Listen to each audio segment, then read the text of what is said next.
archetype that we have been playing on stream here since Standard 22 early rotation last summer.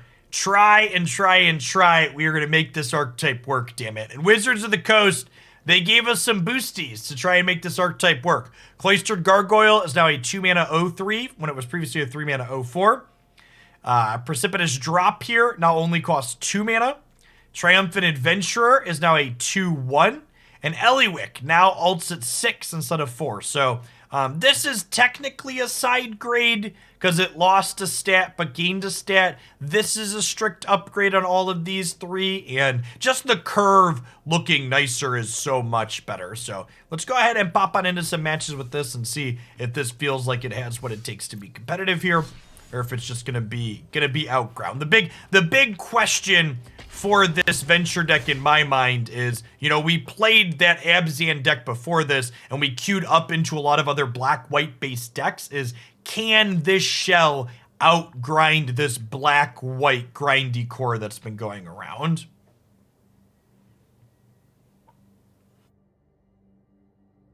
Yeah, I think Triumphant Adventurer is a pretty individual good card. In Historic, we've played it in black-white Death Shadow before, and I think it's quite good there. Obviously, it just gets better with more.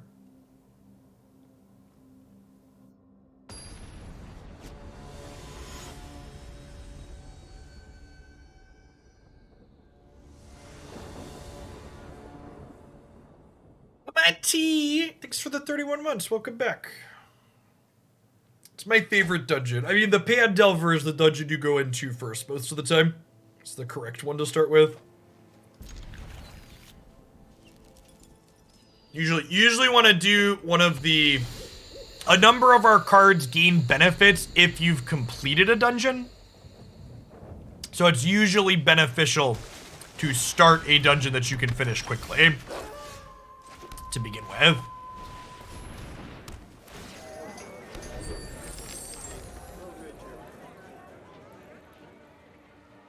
think we'll ever get more dungeons. Nah, probably not. Ogabak, thanks for the follow. Really strong start here for the opponent.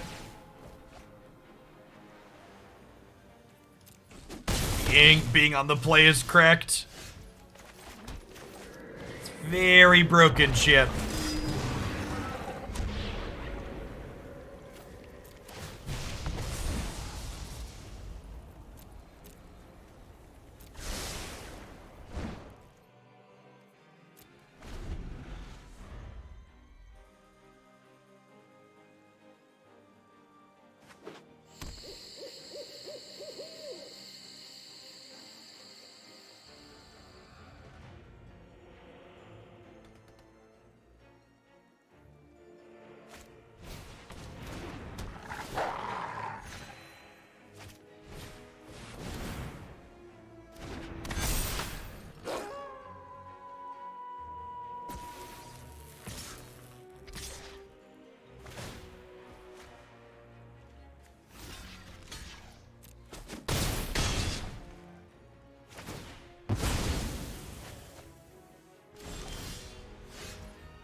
So let's Nadaar here. Just make a jump blocker, right? And then we want to go ahead and stance this now before it goes to their upkeep and they get the passive text.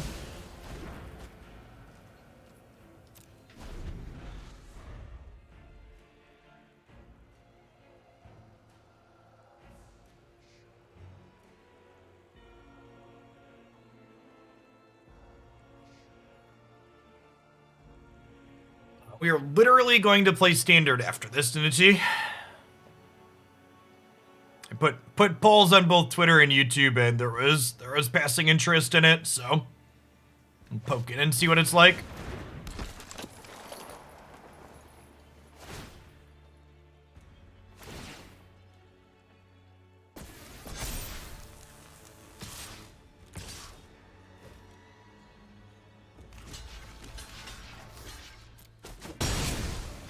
Oh my god, this has first strike. That's fine, we're dead anyways. We can't win if this card sits in play. I'm gonna be honest, I didn't realize that had first strike, but it's also irrelevant that it does. Can't win. You know what? If the opponent's deck... This is the deck that we've played against the most today. My sideboard's built incorrectly here, so I'm going to go ahead and just concede the match, and we'll adjust the sideboard so we can play a real game next time we queue it up.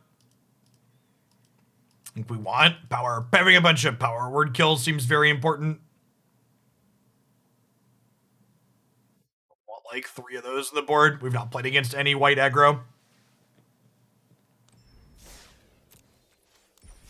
I believe before this most recent balance patch, the green-red werewolves deck was actually the most popular deck in the format, so having some respect for that. The last time we played this, that deck wasn't really a thing that existed. And Vanishing Verse and Stance are both kind of awkward into it.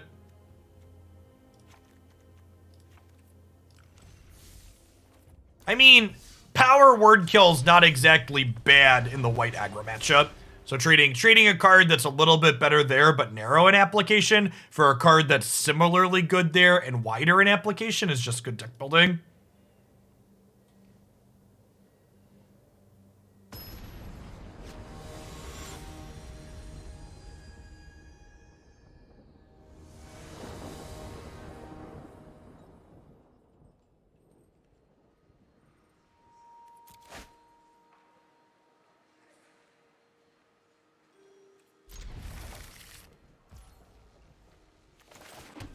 See, it's pretty good.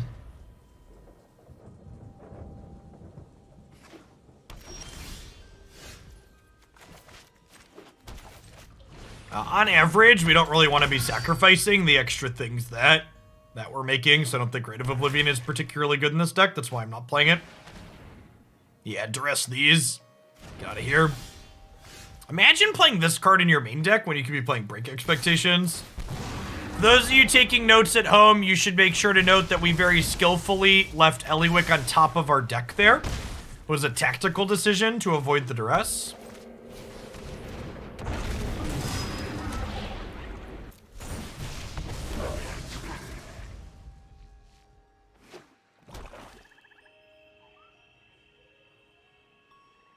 Doable in paper. Accurate.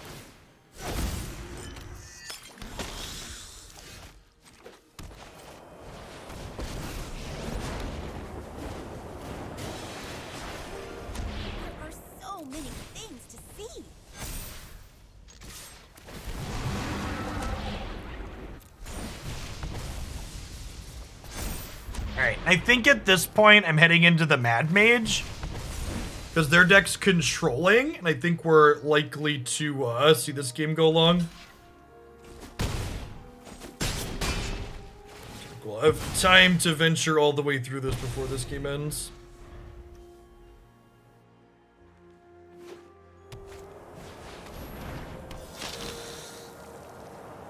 Second A-Ellywick is sad here.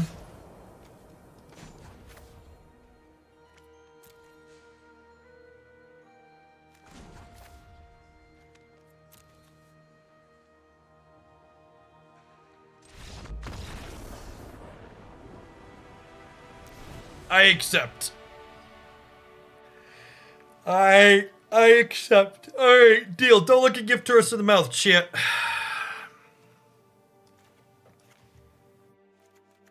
Trim the stances, bring in some expectations to clear their,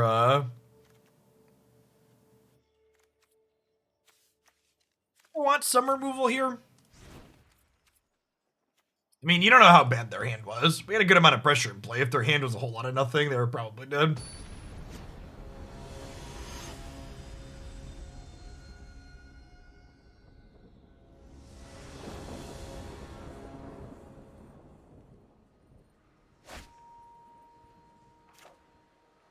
Let's go, A-Ellywick. Let's go, A-Ellywick.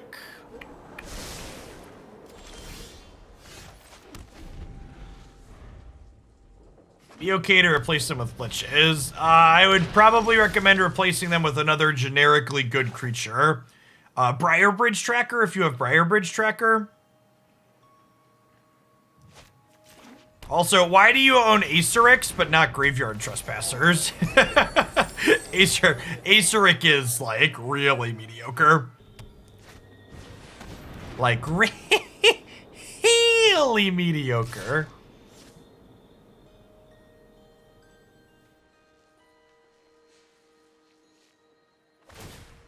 Oh, you opened Acerix. I'm so sorry. I'm sorry for your loss.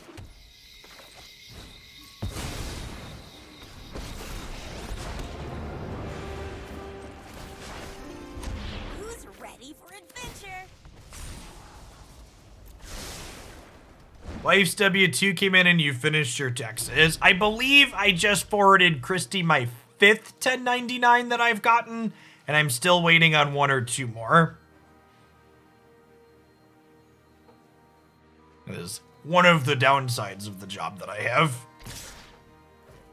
Taxes are stupid. Christy and I are actually going through the song and dance currently of creating an LLC and moving things over to that to get paid through. That's been a giant pain in the ass.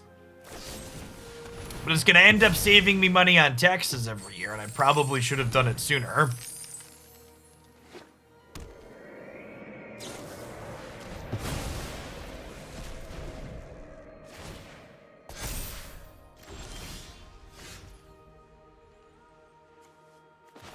I'm not a billionaire, so I have to pay my taxes, dude. I'm gonna downtick Ellywick since the board is empty, and this way if they kill her, she drew a card. I take a backup Nadaar here, so it gives us some life, and backup Nadaar sounds great.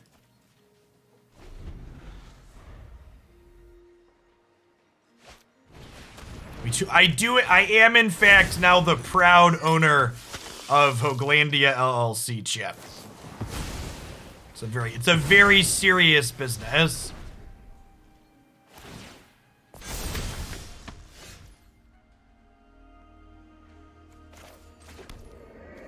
Nothing but the most seriousness.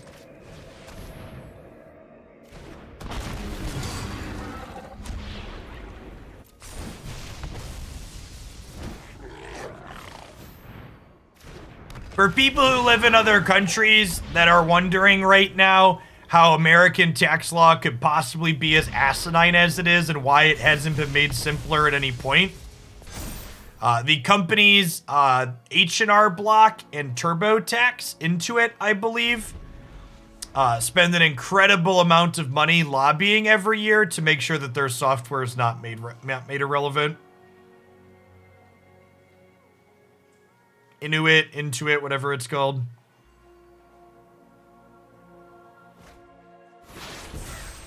Could be a Doomscar here. Could also be one that makes angels. We get to finish our dungeon and draw a card next turn, which is nice.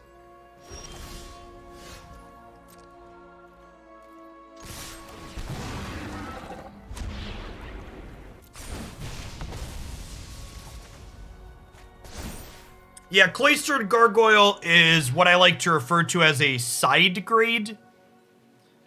It's technically not strictly better or strictly worse, it's just different. I think it's mostly better. Definitely not in a strict sense.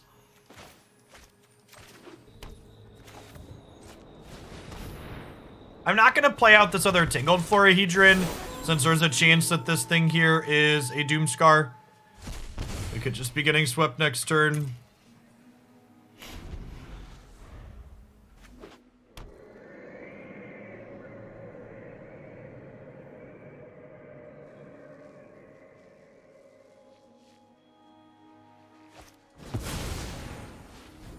I mean, to be fair, Pierogi, I'm not even talking about the effective tax rate. And on that topic, I can afford to pay more taxes, so please, American government, tax me more to provide more services to me, you know, like socialized healthcare for me and everybody else. The rate isn't the problem. It's the convolutedness of the system as a whole that's the problem.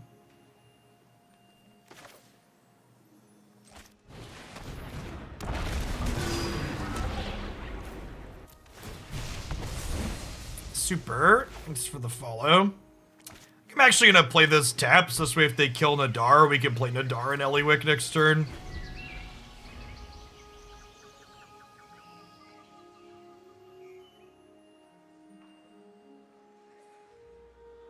See if going into the Mad Mage pays off here or not. What's going on, Thran? Thanks for the 4 months. Appreciate the third of the year.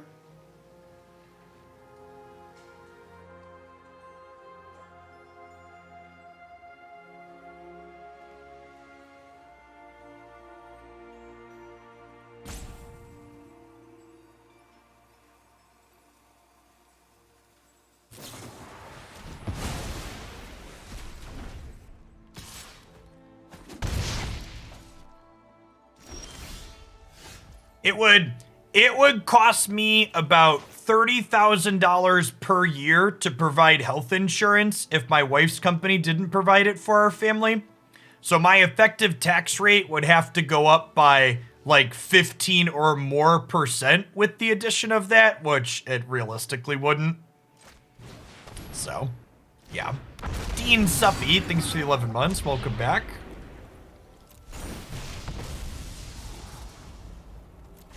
Gargoyle sounds fine to stay there.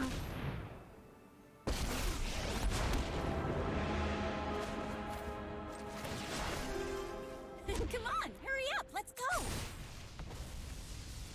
People in the US on average pay more for healthcare than Canadians and wait longer for general practitioners. Yeah, that's true. Whenever you hear the fearmonger that people in countries with socialized medicine have to have long wait times to get medical attention, like long wait times exist in the United States too for most things.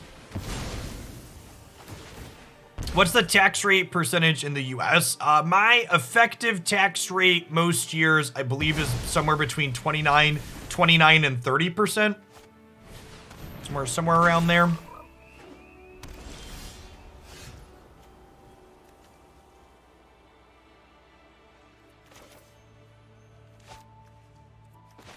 Let's do this first. It lets me scribe.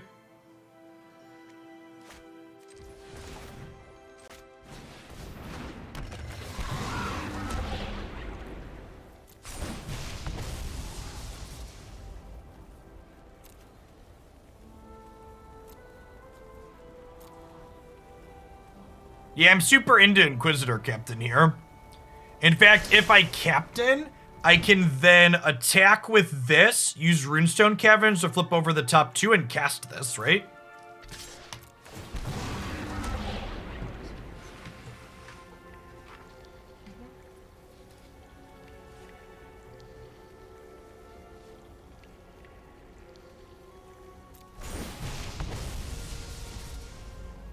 Speaking of my boss in the LLC, I have paperwork to sign. Hold on, chat.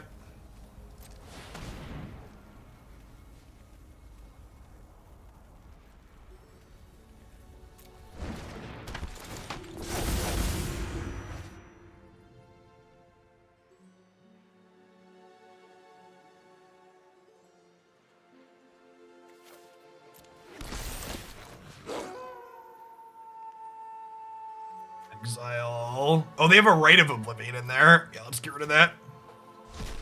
My friends, they get to eat Nadaar here, but it pushed us further into the dungeon, which was what we wanted.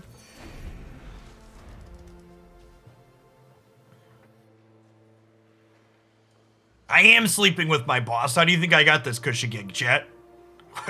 It wasn't because I work hard. Come on now.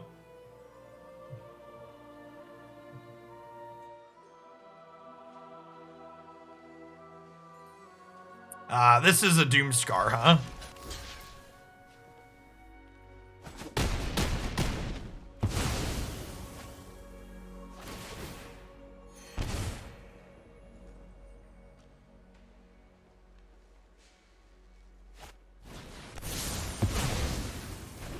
like a book. All right, we just need a couple adventure things here. And then this could maybe drag us kicking and screaming back into the game. Yeah, it's a good draw.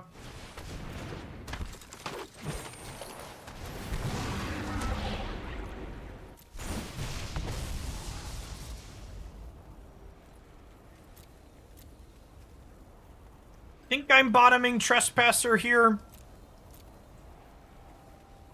Maybe it's fine. I have 2 cards. Yeah, it's a threat. I'm gonna keep the threat.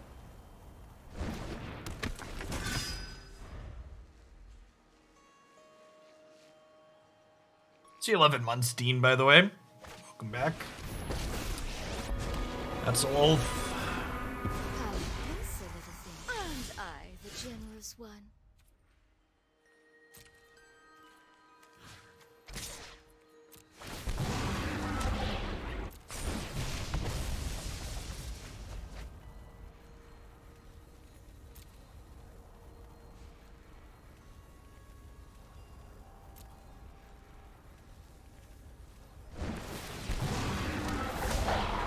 I think I'm just going back into the Mad Mage. Oh wait, I printed the wrong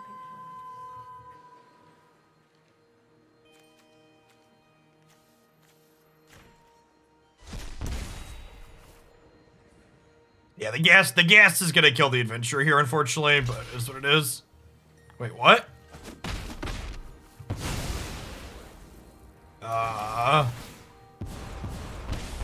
We will slay our enemies. I accept? Question mark.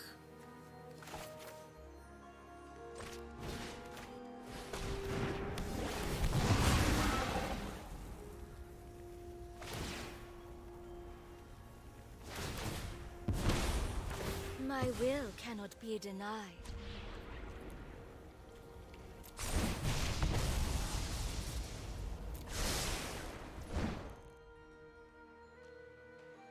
I think I'm passing here.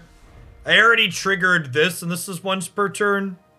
Yeah, our deck is super grinding, isn't it? Like I said, the question is, can our deck outgrind this one? No cost. Second Planeswalker means probably not. In exchange for loyalty. Oof.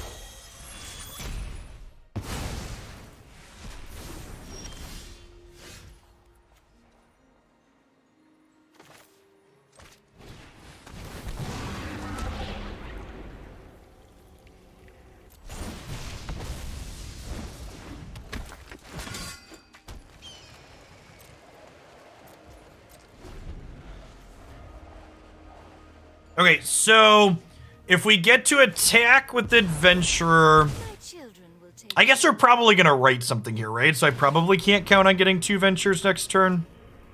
If we got 2 ventures next turn, we'd be in a great spot. Ooh, do they have a land? They do. Okay. They're gonna sack Meat Hook or a token here to kill one of my things. Well, I guess they can't get rid of Varis. So there's ward 1. We both have 33 cards left in our deck.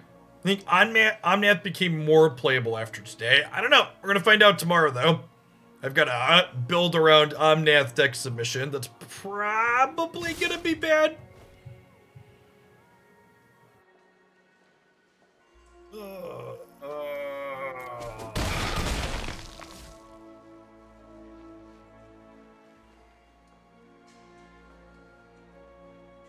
Did Omnath get a buff? No, but the kind of go big decks that were going over the top of the Omnath archetype got nerfed. So what's playable is contextual.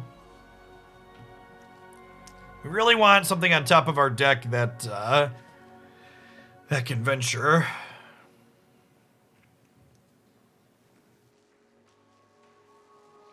Well, hopefully it'll be good and you can submit a run back.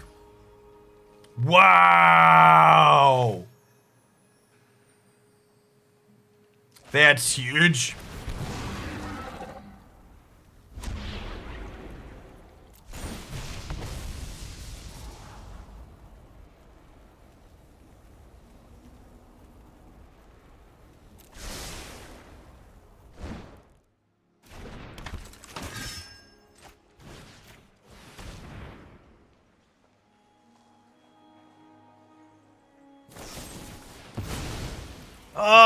Oh no! Subservience will be a reward. Wait, I get to kill both their planeswalkers though still, right?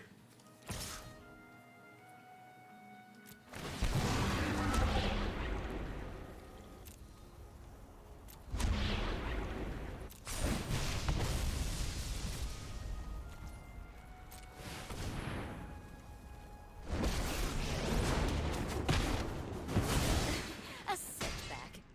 Wallow in darkness there. Oh, I guess I'm dead though still, right? Because of Meat Hook?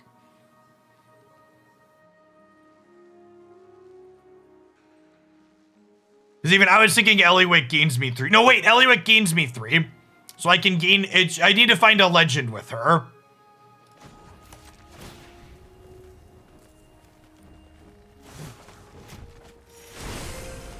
I've got friends everywhere. Okay, and then Shambling Gas is lethal, right? Because these have menace. Alright, we're going to game 3. Oh, they could have sacrificed one of these anyways, though, right? Yeah, we were dead either way. No, wait, they needed the creature so they could drain me for 1. They needed the creature so they could drain me for 1. Alright, we get to be on the play for game 3. We almost got through the Mad Mage a second time, chat. We almost got through the Mad Mage a second time. So, with Lolth and Sorin, I think I actually want these Vanishing Verses in my deck. I'm going to cut these Break Expectations. How do you counter Meat Hook? You don't really. I was actually kind of hoping Meat Hook would have gotten a balance change. I think Meat Hook getting a balance change probably would have been good for both Historic and Alchemy.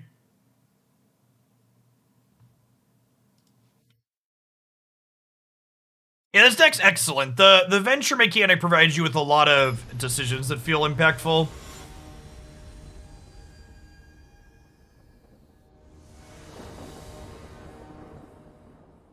I mean, there's like 1,000 different ways. For people that are now offering up suggestions on how to nerf Meat Hook, there's like 800 different numbers they could change on it. And your suggestions aren't unreasonable, it's just they're obvious. And you're correct that your suggestions could be a way to change it. Alright, we need a black source, but I'm not mulliganing to 5.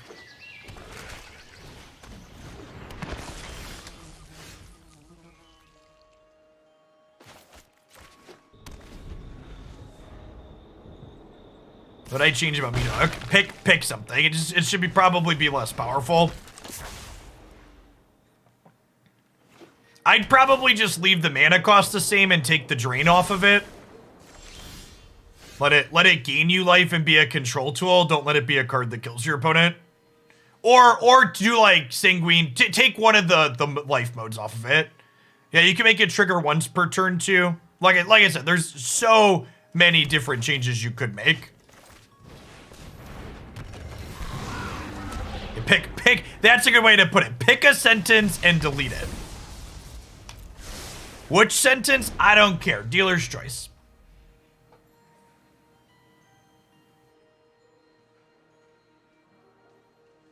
It just does a lot. Triumphant Adventurer is super awkward into Shambling Guest.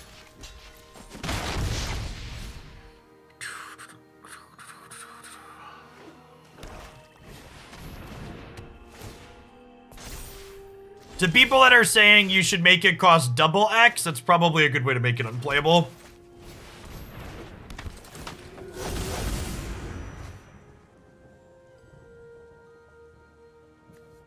If you're new to the channel, Refinement, this is not our first time playing this archetype. We've played it a bunch in the past. Really sad that we didn't hit anything with this deck adventure. Was hoping to hit Varis or a Nadaar there.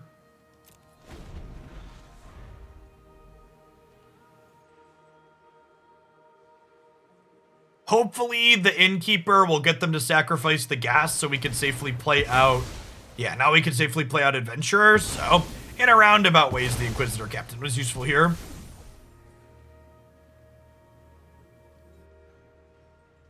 Would really love a Nadaar, a Varis, or A-Ellywick. We just want some more sustained ways to be venturing.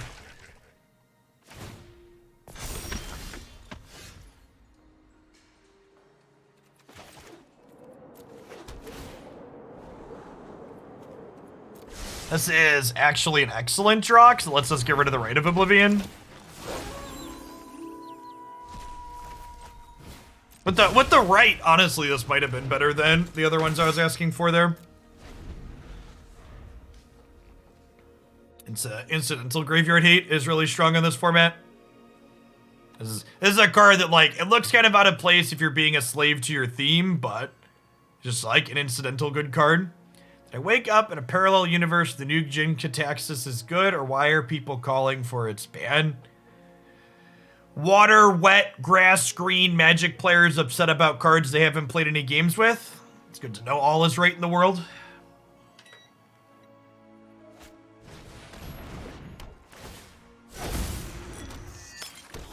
It do be like that sometimes, Chip.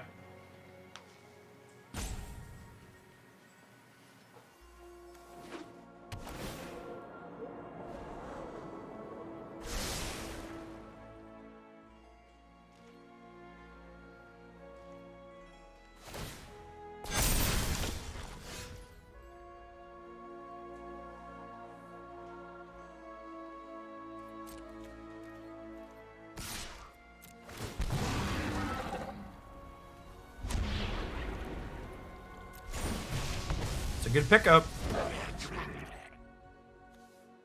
Chan Cataxis stole their lunch money, something like that. So they could triple block this adventure and trade 2 for 1. It's pretty mediocre into the face of a removal spell, though. Although if I had a removal spell, I probably would have attacked with Trespasser, so I wouldn't be too surprised. They could also play around it a little bit by just quad blocking here, letting me kill the Blood Artist.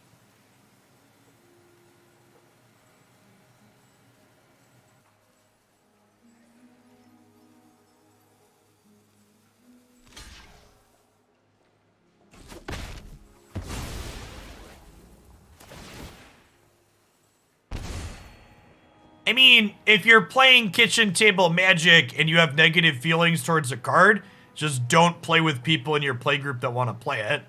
It's the beauty of kitchen table Magic.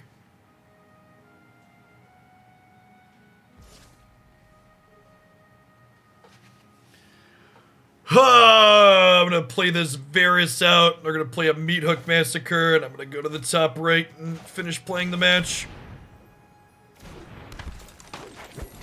So, a big part of why I put this deck list down last season was because its black matchup into these Hook Massacre decks did not feel playable. There is a good chance we still just can't beat the average Hook Massacre out of our opponent's deck. I put a counter on this, so hopefully it can survive if they have Hook, but they do have a 6 land tier. That's not a Hook Massacre. Halfway there. Oh, lemon on a square. Take my hands. We'll make it, I swear. Do do do do do do. Am I attacking with Varis here? I can't decide. I think so.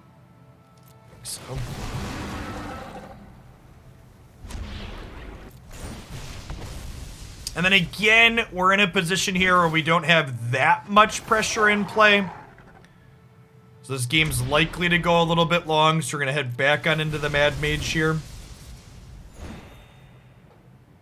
This is actually a draw that kind of punishes us for attacking with Varis, but if they're taking Varis off the table, they're blocking with a number of things, so I guess it's not all bad.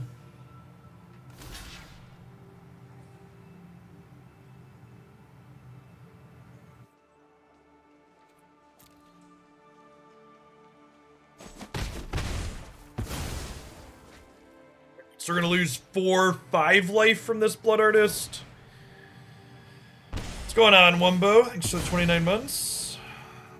I did not have a meat hook last turn, so the odds of them having one this turn are low. Famous last words.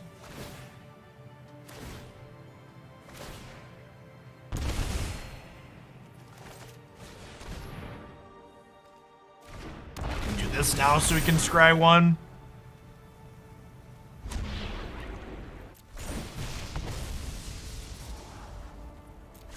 And keep a backup Nadaar. See, chat, always bring a backup Nadaar.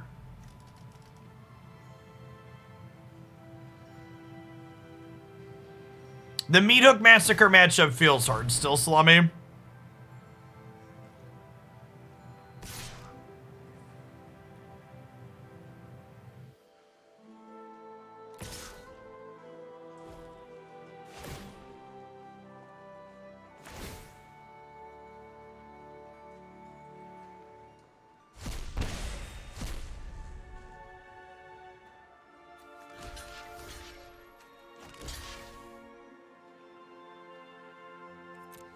I'll do this and go 6. This might be wrong because of the Blood Artist.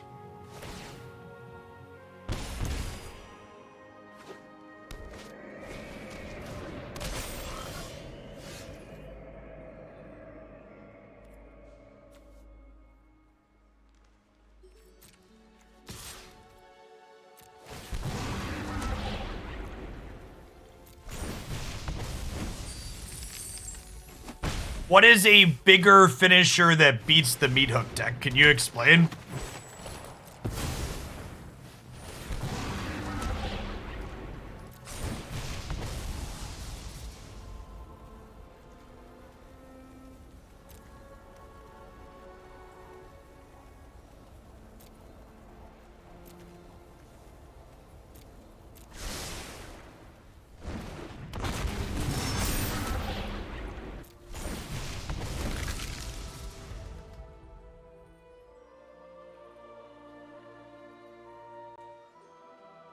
If 4 creatures die, I lose the game.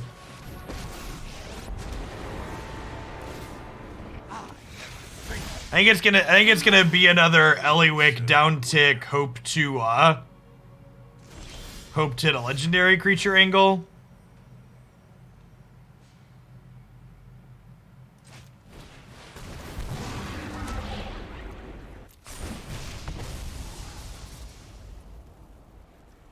Do I just get rid of everything that's not a legendary creature here?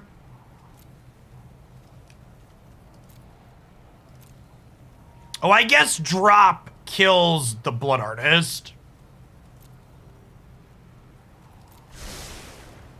Yeah, okay, we just won't.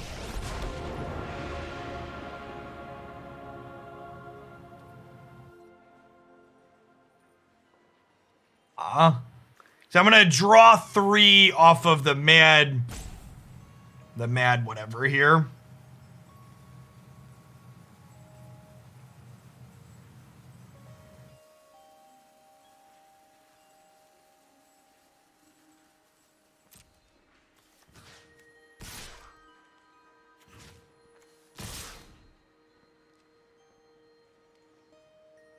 Do I want to attack with Nadaar? I don't really want to run him into here, I don't think.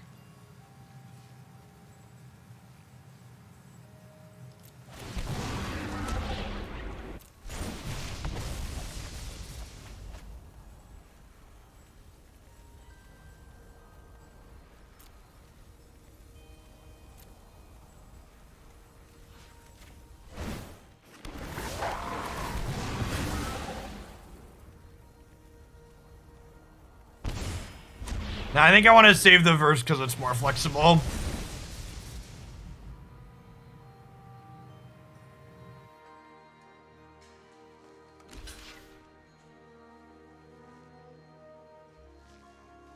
Verse can, like, kill a Hive of the Eye Tyrant on the line.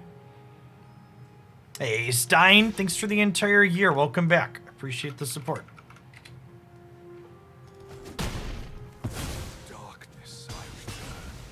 Okay, I think I'm actually going to downtick Ellie. How many legends do I have left?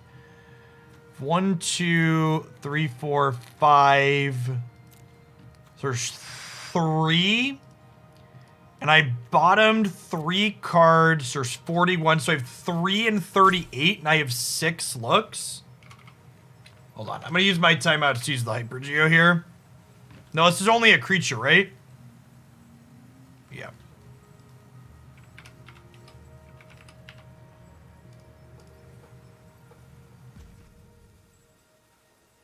Or 41% to hit with her.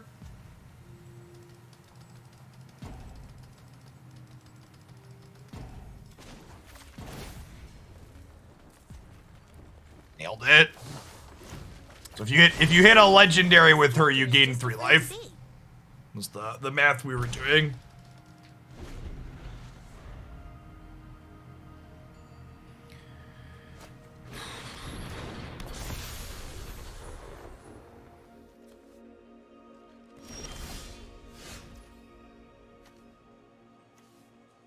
Well, I'll be.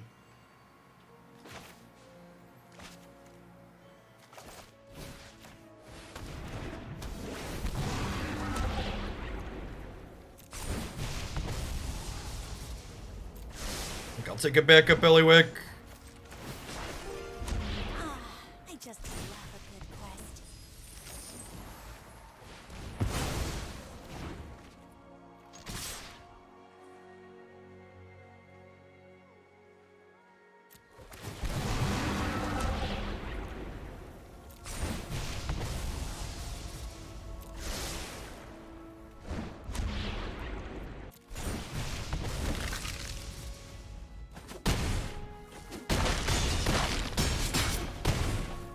I mean, when they don't draw Meat Hook Massacre, this matchup is very reasonable. The problem is hoping they don't draw their 4 of is like we were very lucky there, right? That's why one of the reasons people like Magic is you can be lucky and win your bad matchups. I definitely don't expect to be positive in that matchup overall, but the games where they don't sweep us, we definitely outgrind them as shown. All right, Magic Arena has been launched for going on 3 hours now, and it's getting a little cranky. So let me read. We're not done playing by any means, but I'm going to take this opportunity to show off my wonderful Tireless Pilgrim versus the Multiverse shirt here that you can get your own copy of at coalescenceapparel.com. They're saving 10% on your order with code Hooglandia. Hashtag sponsored. While we get the client re-kicked here. We have a lot of great Magic-themed punny shirts. Also get to show off some of my adorable Pokemon plushies. Played some Decidueye in Pokemon Unite last night. Isn't Rowlett adorable, chat? Yes, you are. Yes, you are. Decidueye's nice, but Squirtle's my favorite. Unfortunately, Squirtle is also Haley's favorite, so I don't have the Squirtle plushie in my office because Haley has commandeered the Squirtle plushie.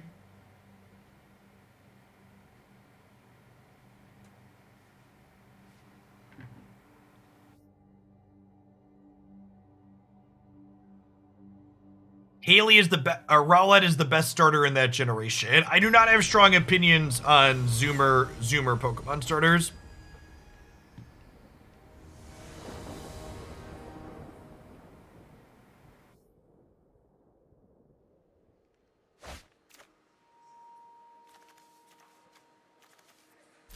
This is fine. Not amazing, but fine. Nailed it. Actually, just what we needed.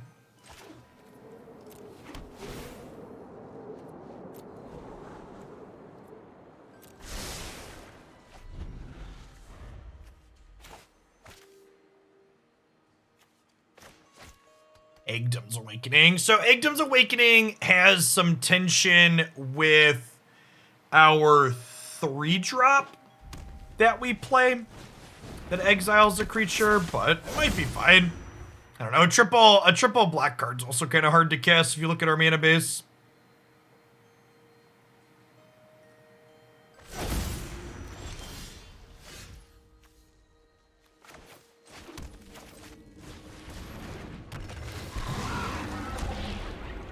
Basically, always Pandelver first.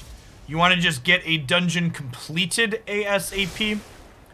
So that way your cards like Gargoyle that get powered up from having completed a dungeon get powered up sooner rather than later. So Thalia and Elite Spellbinder are poor answers to meet Hook Massacre because I want you to think about how those last matches played out. We didn't kill our opponent particularly fast. Them paying 2 more mana for Meat Hook is still going to happen and win them the game. You're not like causing them to not be winning by making them have to pay extra mana.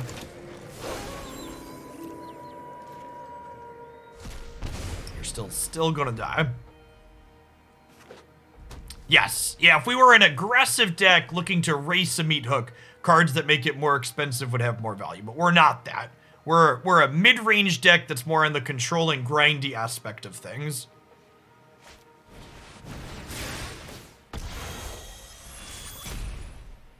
It's also good to remind people in general that it's okay to have bad matchups, chat. You don't have to spike your deck into a trash can just because there's like one type of matchup you can't win. Now, if that matchup is 40% of the format, then yeah, you gotta move on. But if this format is more creature-based, then this deck's probably fine even if it's not good to beat Hook Massacre. Some problems aren't fixable. Alright, if we get to untap with Adventurer, A-Ellywick plus that means Gargoyle is cleared for liftoff next turn.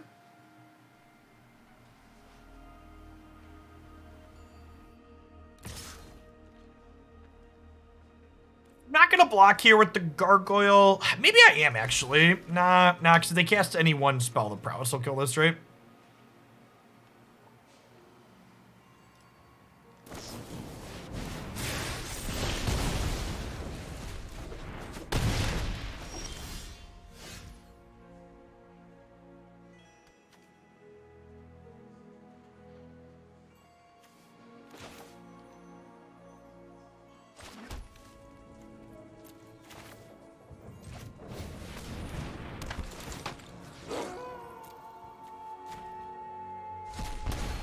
Two games in a row with Crystal players. Pain. Why is Gargoyle purple? Because it's been perpetually modified to say if it would die, exile it instead. So they're going to flashback Brittle Blast, target my Trespasser. They're going to discard the card in their hand. And then I'm going to make Trespasser indestructible. It's going to be, wait, what? Really? Okay. Deal Arena.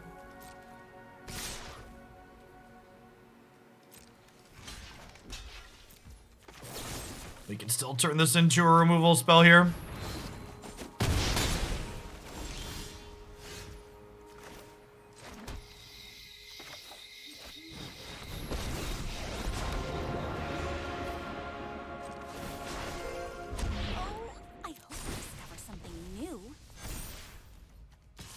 As a Crustal player, you're offended. You should know that your kind are not particularly good players. I think Crustal's probably the Pokemon I like to see the least on my team in Unite.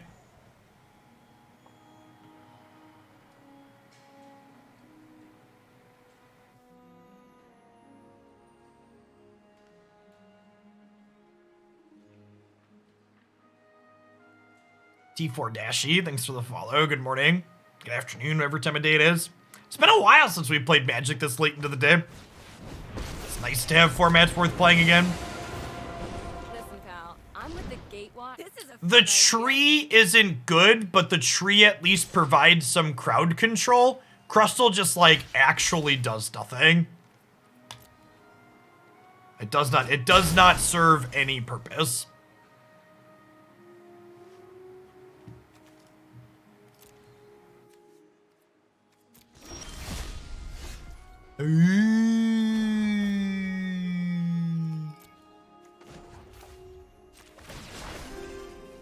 Come on, hurry up, let's go.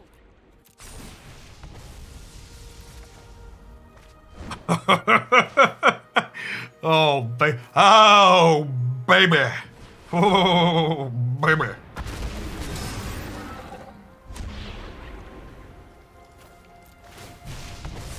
So, after you do the Pandelver, you usually want to ask yourself the question, am I the beatdown or am I the control deck?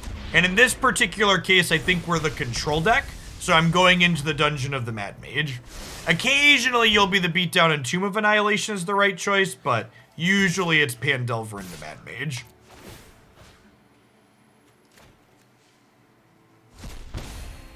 Hitting 4 ventures isn't a big deal.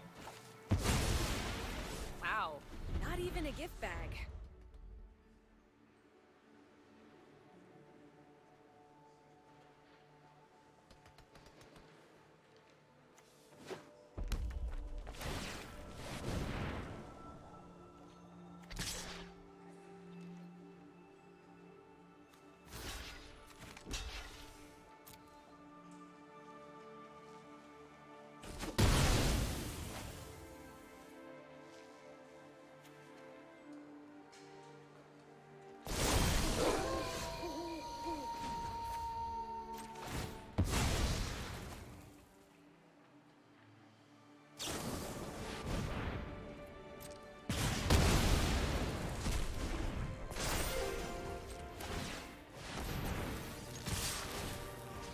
Got him.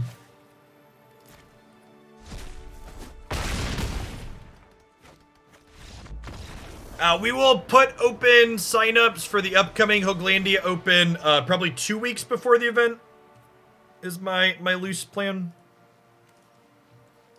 Alright, so Valorous Stance doesn't seem very useful here. Power Word Kill does. Vanishing Verse does.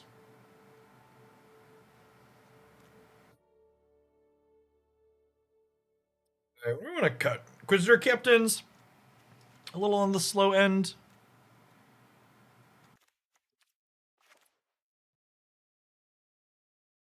Very likely going to be Alchemy. It's definitely not going to be Historic. There is the teeniest, tiniest outside chance that Standard ends up being more fun than Alchemy. And in that case, it's going to be Standard. But it's definitely going to be a rotating format, because that weekend is the weekend after Neo Kamigawa releases. So, whichever of the two I'm enjoying more, it's going to be that format.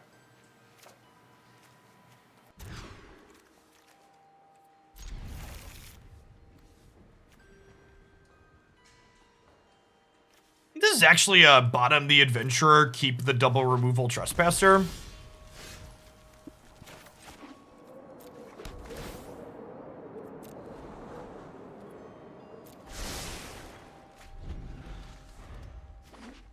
Well, Historic's current problem, in my opinion, is that there's too much control.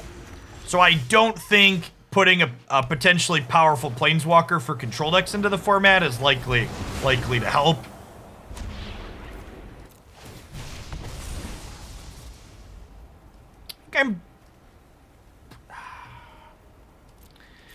This is kind of an all Doomblades on deck matchup.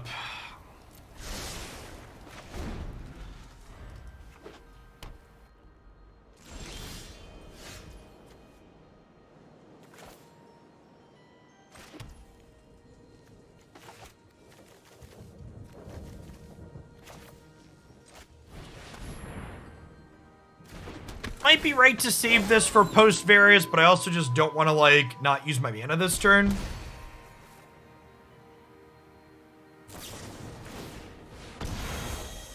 Yeah, the 4 mana Teferi rebalance goes live today with the changes that happened.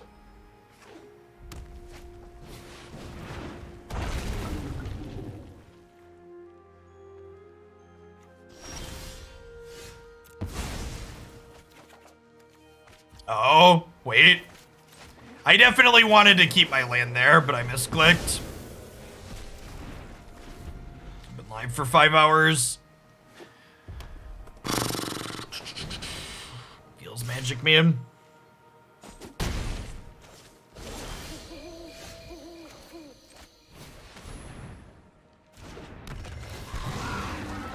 much longer am I going for today? We're gonna run late today. We're gonna play this. We're gonna play this deck for another 2 or 3 matches, and then we're gonna play a standard deck.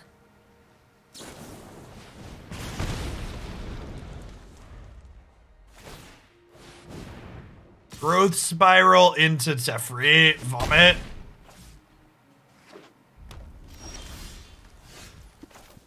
You're the bad man.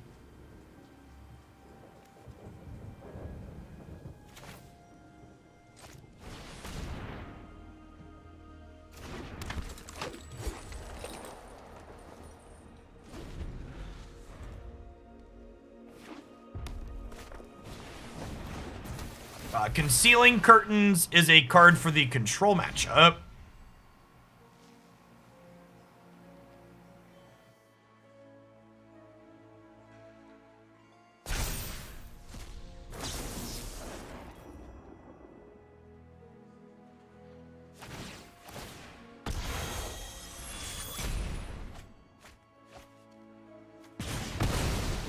Okay, Varis's ward meant that they did not get to cast any of these, which is great. Land.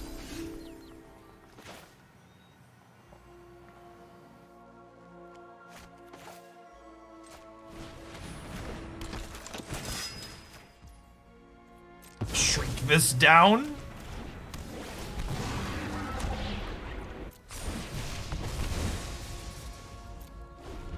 Alright, they're out of cards, so we are ahead based on the cards that are in play at the moment.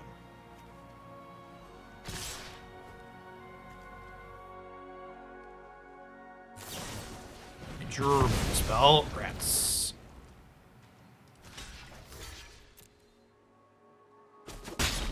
Yes, yeah, when we complete the dungeon next turn, this is going to die. And then A-Cloister Gargoyle becomes a 3/3. I just love your quest. Then there are a ton of legends in my deck right now, so A-Ellywick is very likely to draw us one.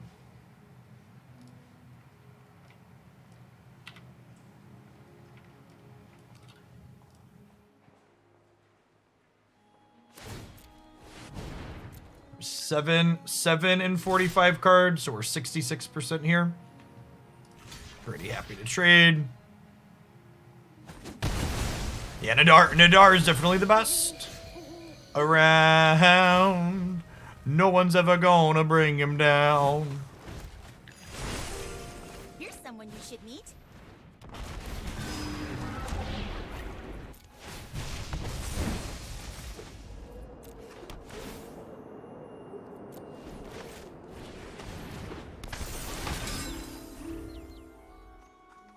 It's garbage time. You don't have to go home, but you can't play here. Oh, I should have named another green because of Town Razor. It's a little unfortunate. I think we need to take the hit here.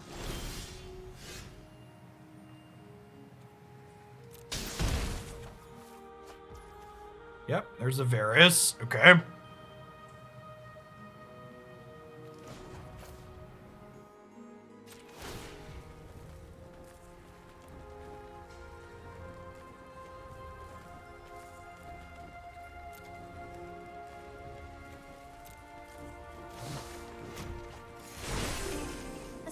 Is just a future friend.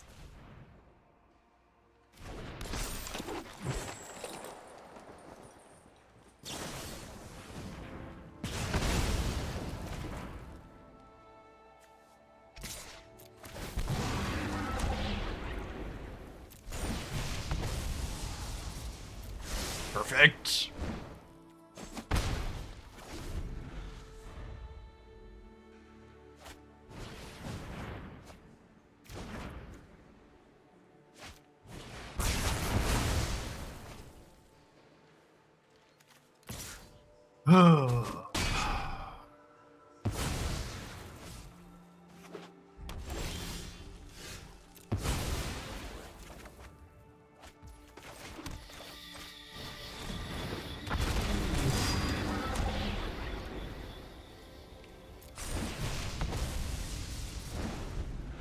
What's going on, Arvel? Thanks for the, Arvel, thanks for the 2/3 of the year. I deserve this, chat. I said we were in garbage time, so they peeled on us. This is my bad.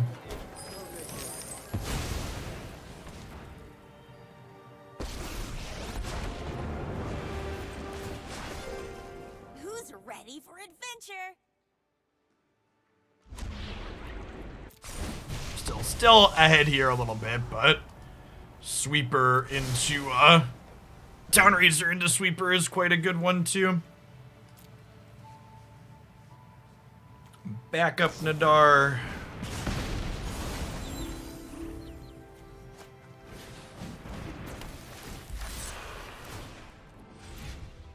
Just actually been an endless flow of card advantage off the top of their deck.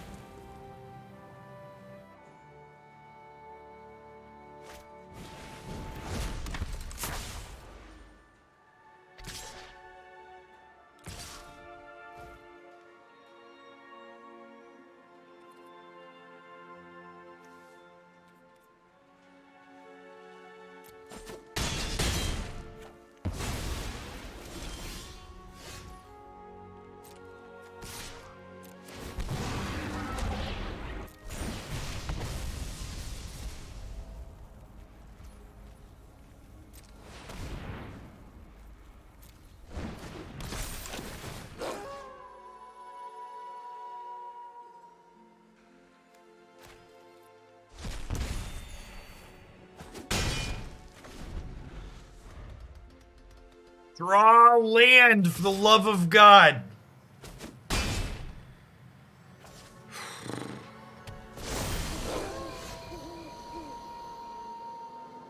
I mean, shit. I guess that's at least a land.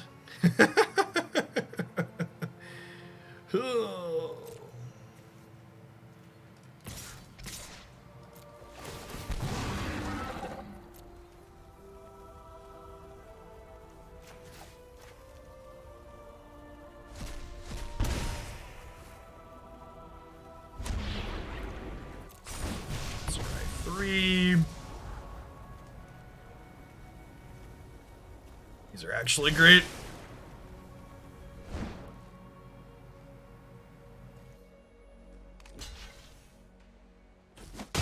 Oh, they don't know about this Nadaar. This is perfect. Oh yeah, we're in garbage time here. The game is ended.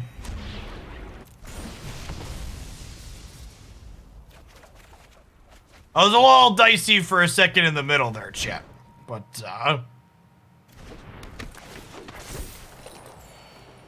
we are in the... Oh, wait, does this not make white mana? Thought we could play the gargoyle. That's fine, we'll do this. Stop saying that. Shh. Yeah, I think the drop likely locks them out. I don't know that we're gonna finish another one of these, but it's the only dungeon that gains us life, so... In it to win it. Alright, they get to draw like 6 cards here. Yes! See, chat, they were due to draw some lands.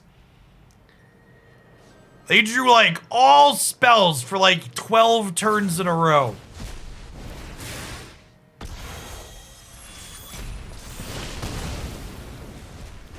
We were due.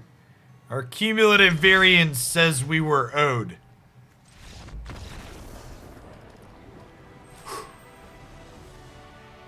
That's just how math works, chat.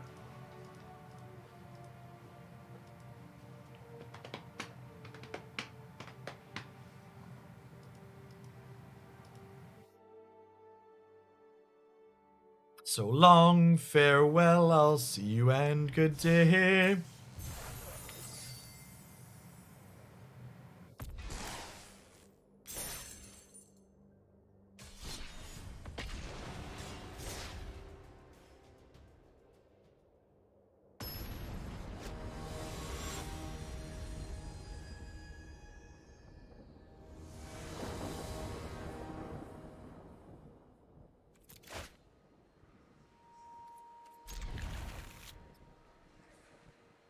A sand needs a black land, but like if we spike a third land, we get to like A-Ellywick or Captain on 3. Probably A-Ellywick on 3. Hand's real good. Very, very good. Very, very good. The opponent's mono red deck was interesting. It had a lot of card advantage in it.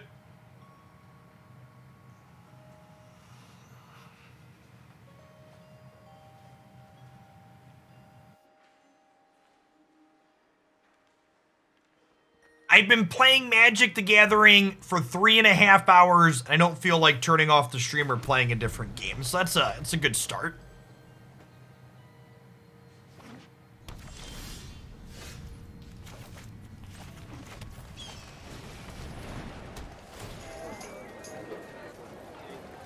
That was funny. I hosted Bloody the other day, and she was streaming some platforming game after one of my variety segments. And after the host, I like watch people for a little bit after I host them. And she goes, "Some of you may remember me because I used to play Magic, but now I only play fun games." And I just fucking lost it.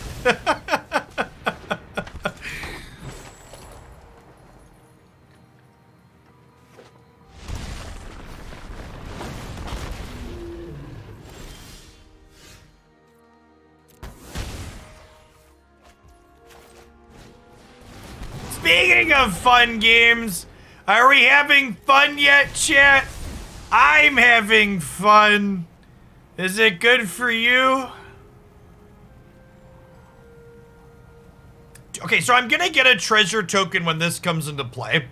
So the question is, do I want to play this as a tapped land, or do I want to get greedy and bottom it and look for an untapped land? I think I'm supposed to take the tapped land, because I can play Paladin off 2 lands plus treasure next turn.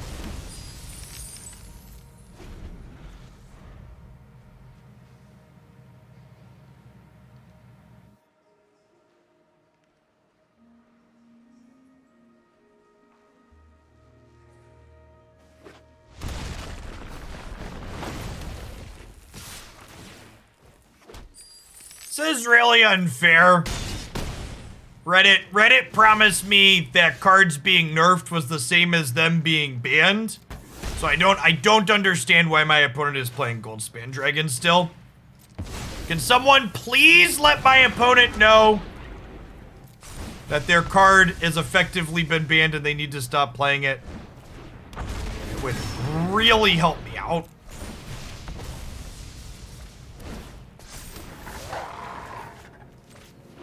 Yes, the also recently nerfed Townraiser Tyrant. Also effectively been banned. Please stop playing it.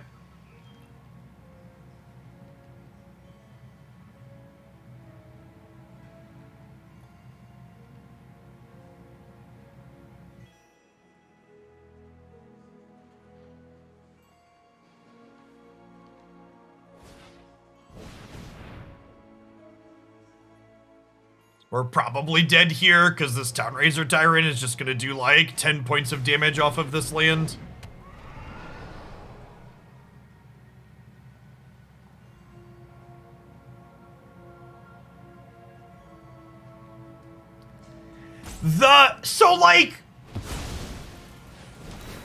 The post about no historic deck being safe was like, one, it's nonsense. So it was like a funny haha because it was nonsense. But 2, the fact that the no deck is safe post was made because Hullbreaker Horror, a 1 or 2 of in a sideboard of a control deck got changed, was so fucking hilarious because this change literally deleted a deck out of historic.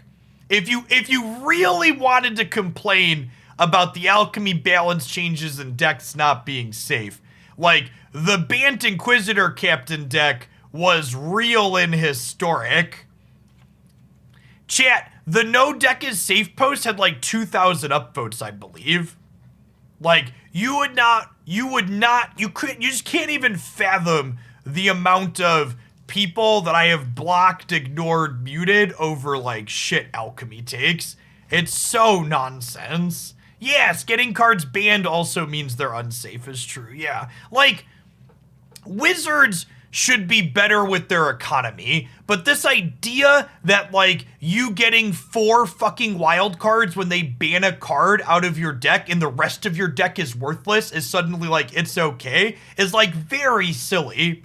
Like, giving you 4 wild cards when they ban a card is like putting a band-aid on, like, your appendage being cut off, like, right? Like, it's probably better than nothing, but, like, it doesn't address the problem.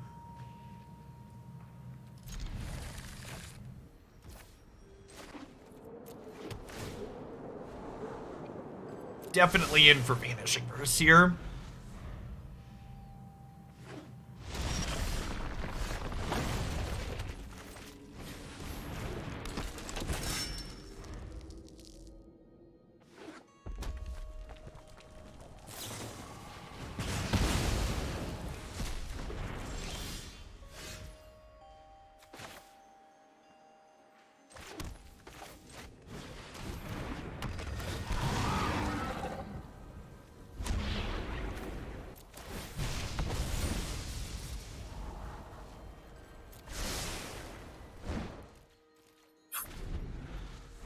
No sustained venture cards here is real bad news for us.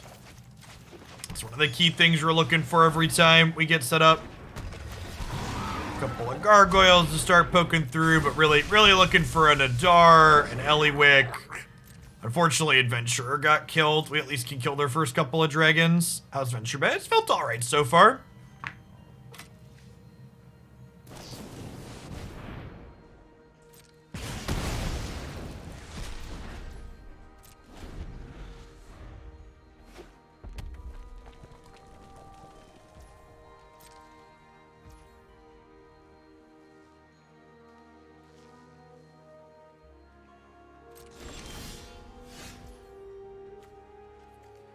Okay, that's kind of a sustained...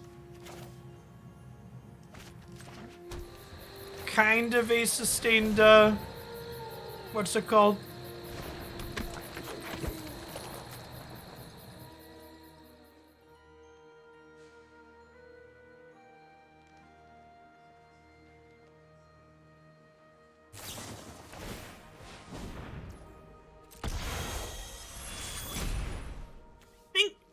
I'm supposed to save this. There's a good chance they just have another removal spell, but they're not playing any threats out, so I think I'm gonna keep this alive. I have another removal spell in my hand. Oh, I should have attacked for one.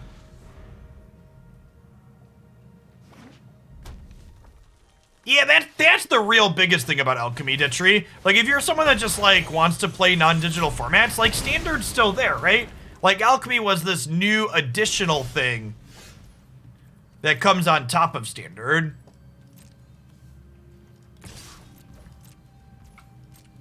And I get that there were some people that... The people that were blindsided by historic getting rebalances, I feel like were people you probably just can't help, because I don't know what those people were expecting when they've been told over and over again that historic's a digital-only format. Like, why did they think that kept getting thrown on there, right? There was a reason that kept getting brought up. What could this mean?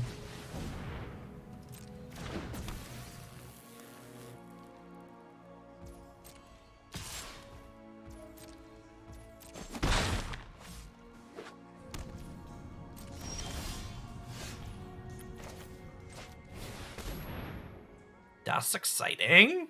Are there any creatures? We have a creature.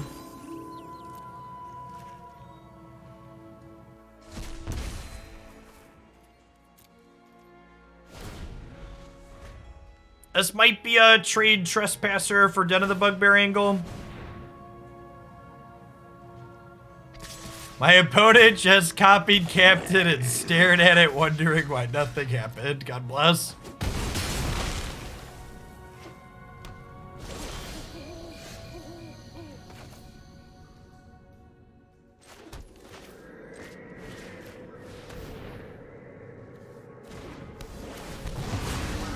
Okay, so we can put a counter on the gargoyle here so it can bump off of the Den of the Bugbear at least here.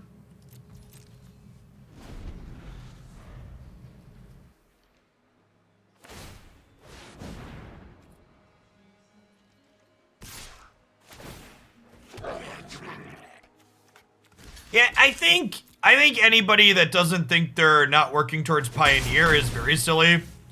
Like the blunt truth is that the real end game of Magic Arena is Legacy. Like it's gonna take a little while to get there, but the reality of it is this client will eventually replace Magic Online. It's probably gonna be a decade, but like Magic Online started as a standard only platform too that they slowly back added sets to. Sound familiar? Yeah, but their creature land can't attack into our creature land, so we're just chilling. I'm not attacking with my creature land because their creature land builds up pressure, chat.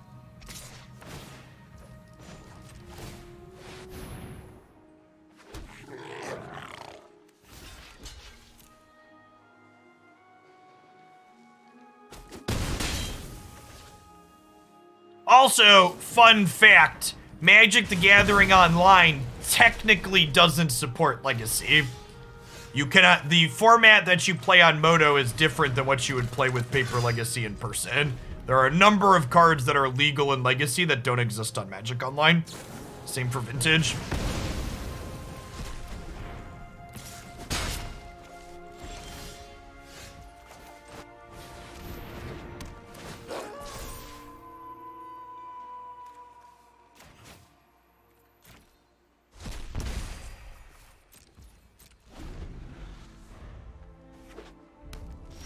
I mean, to be fair, we're both kind of just like staring at each other with a pile of removal spells, right?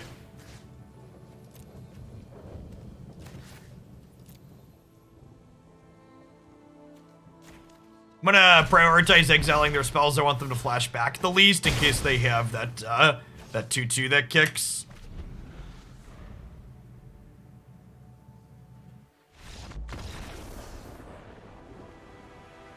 I think our deck is definitely much better at the long grindy plan than theirs is, so not surprised to see us overpower them there in that game.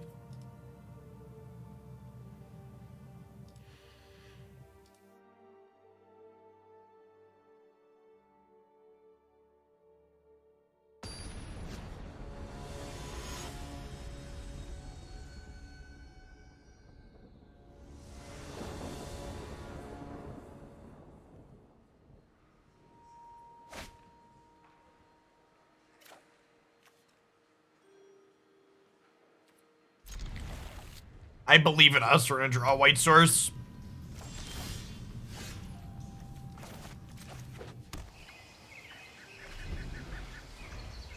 I think multiplayer functionality is less likely than Legacy.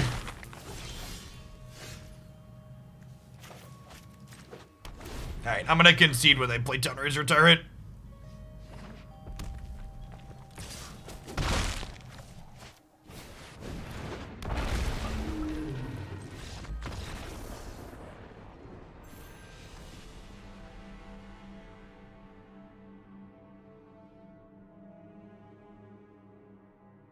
More than 2-player games of Magic barely play on a cell phone.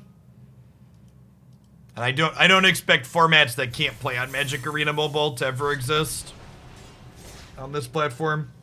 Mobile's the cash cow. It's where the real dollar dues get made.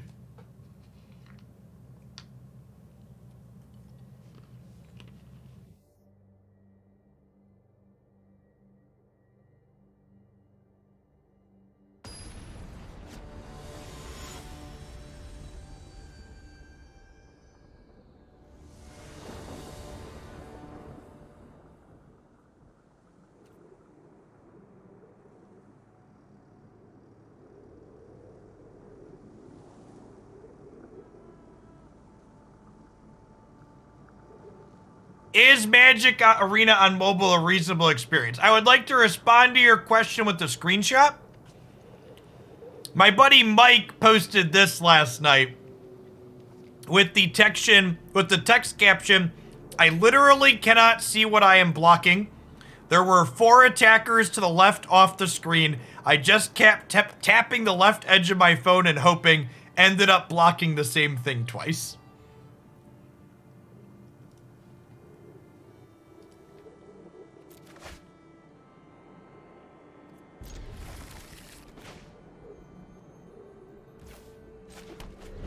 To answer your question, some battlefields, I dare even say most battlefields work fine on mobile. However, the ones that don't work really don't work.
I think we're starting here.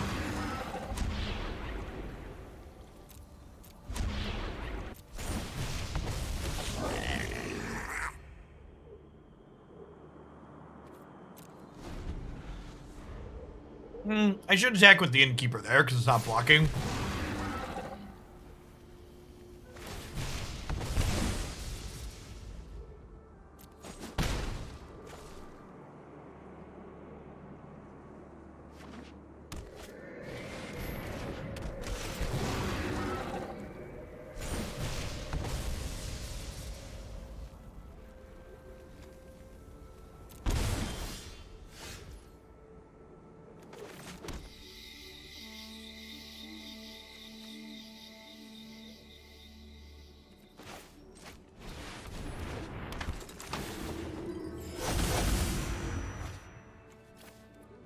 Okay. Let's attack with Nadaar. Put a 1/1 counter on Nadaar. Yeah, opponent chose to be the beatdown here for sure, going with the Tomb of Annihilation. I am electing to go a little bit bigger. Okay.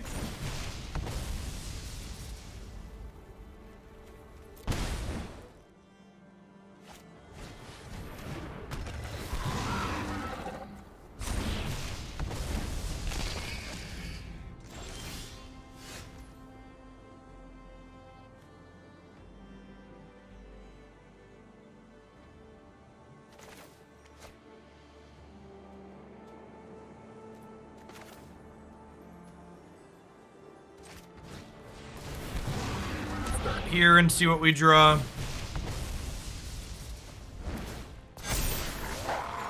Okay. I think we just like double adventure here, right?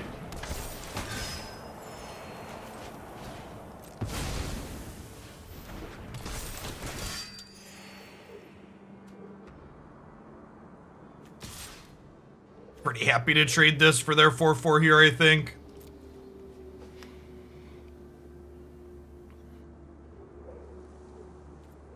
What did they change on Acerec? They changed a line of text that was so irrelevant I didn't even realize they had it when I read the card changes. Had a literal wait, that card did what? Moment.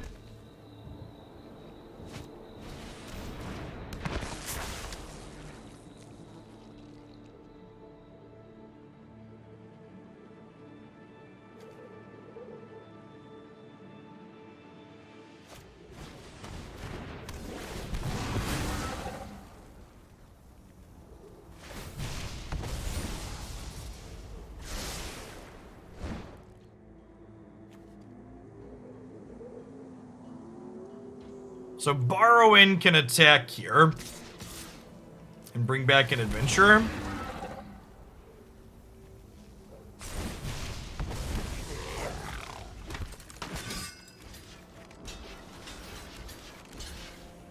If we triple block here, they'll kill these, take one.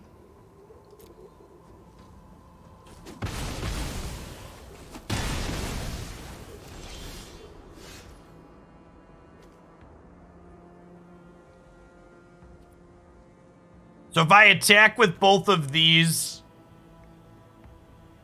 we can complete the dungeon with the 2 gargoyles in hand. I think we go into the Tomb of Annihilation now, right? Because our life total is so low.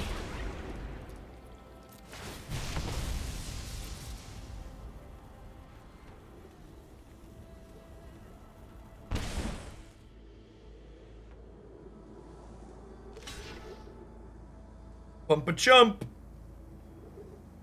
And this is gonna make another wolf here as well. We're gonna get a 4/4 Death Toucher. Are the superior venture deck chip. We have more colors and more is better. Oh, I forgot just one of these was gonna do it. Oh, they're dead. 1 annihilation, please. 1 annihilation, please. Didn't even need the 4/4. Easy peasy. The best around. No one's ever gonna bring us down. We cut the captain, so I'm probably trimming some smaller creatures here.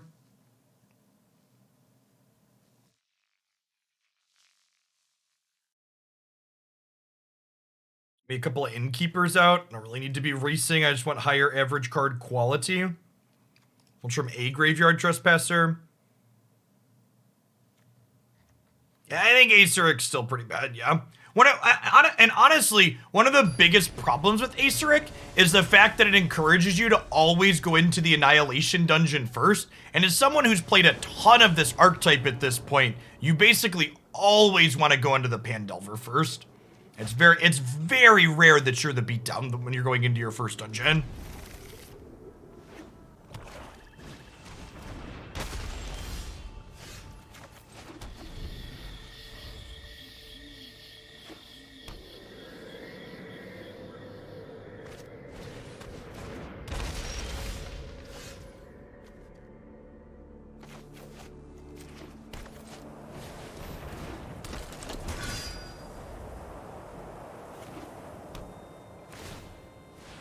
Wow, this is pretty good for us. You can just start attacking with Adventurer here.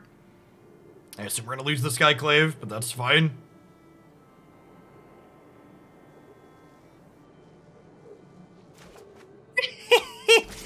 Healy. Okay.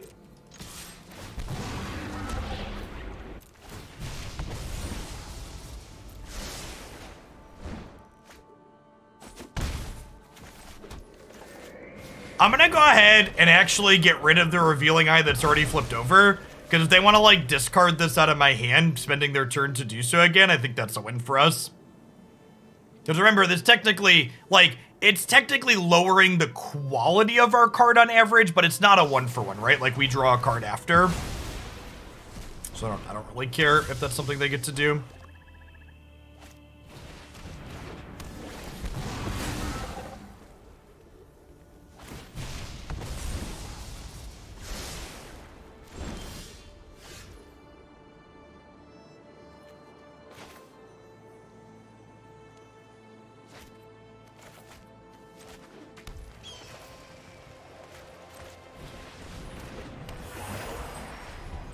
I'll pass with Power Word, kill up. Now they want to dump mana into Curtains. We'll just kill it in response.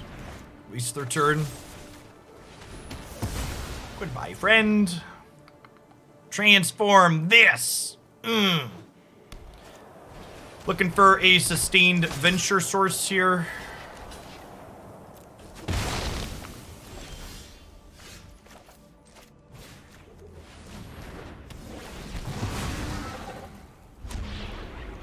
go ahead and drop this as a scry land.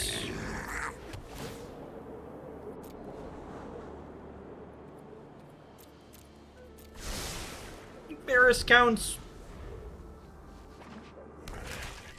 I think there is some merit to exploring just black-white venture.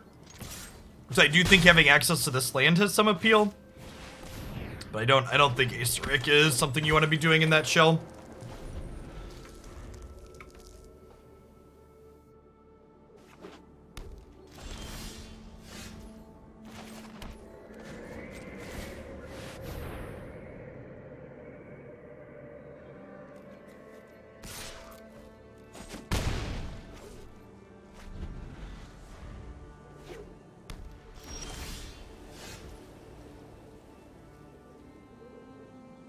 What a spells, baby, don't hurt me.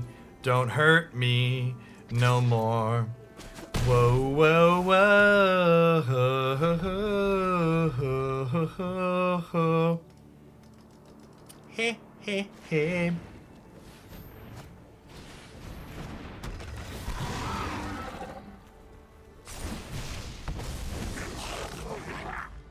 Man, our venture decks are kind of sad, chat. It's like turn 30 and we've both only ventured once.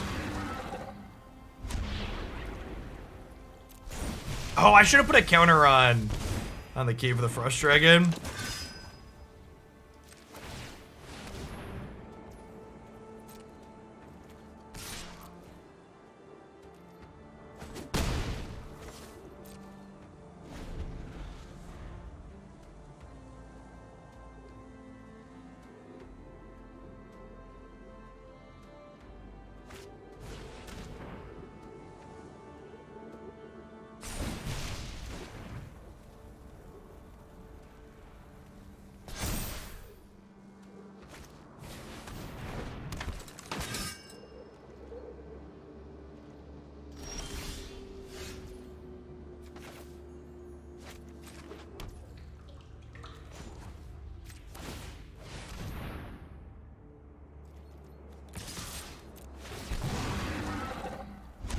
Okay. This gives us a Wolfie Poo and a card. Card continues to not be particularly good. What's going on, Ken?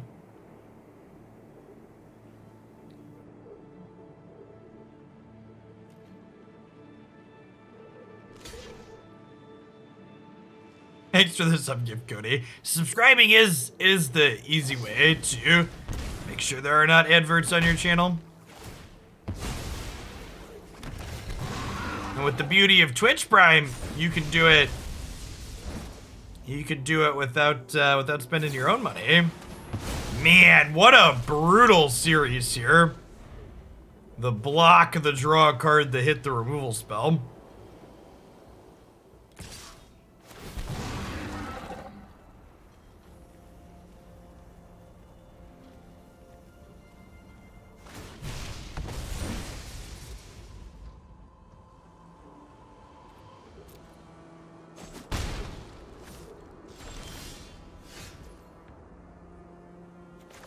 Yeah, I didn't want to give up my sustained source of venture, but maybe that's wrong at this point and I'm supposed to just be pushing damage.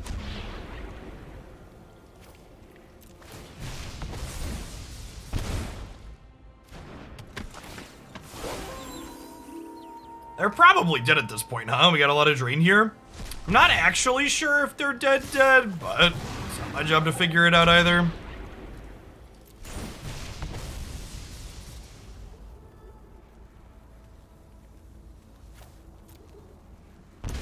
They're down to 2.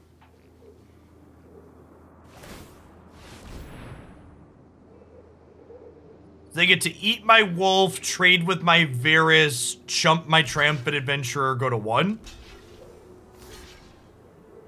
And then Graveyard Trespasser threatens to be lethal with a trigger next turn. Not to mention the Tomb of Annihilation rearing its ugly head.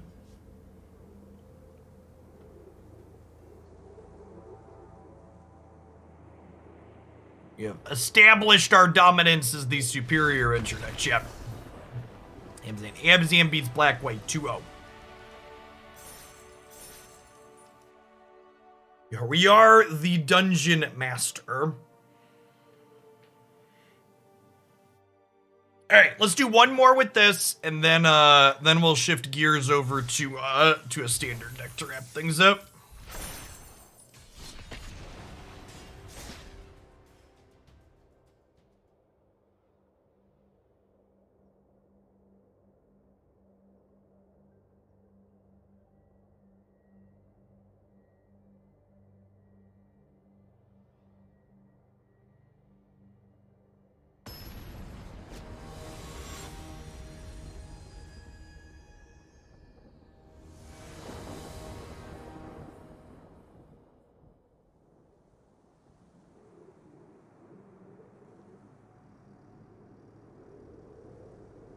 Gosh, chat, it's above freezing outside.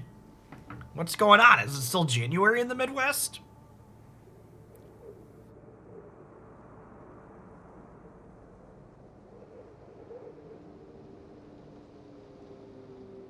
We're playing old school paper formats. Why not play vintage? Oh.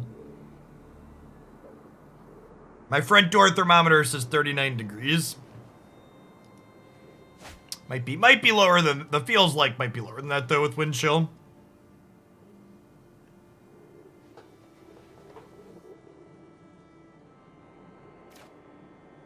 Did I say Agdub's Awakening? I meant more creature lands. Creature lands are kind of cracked.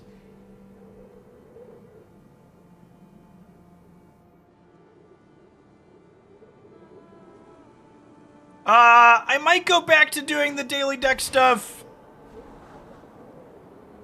I don't know, video editing's just a lot of extra work.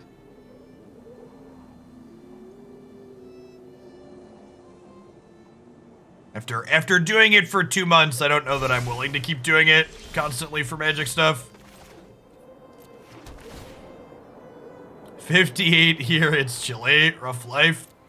Wish I knew what they were playing. Do I keep a removal spell in the dark? I think I don't, because I really want some dual lands.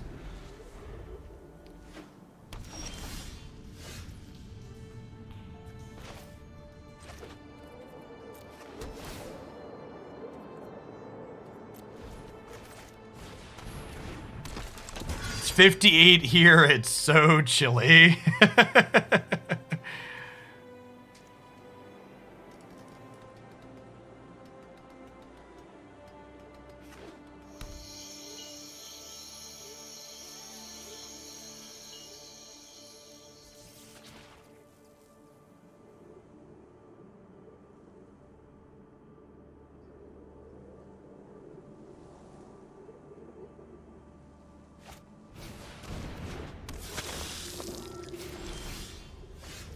Good.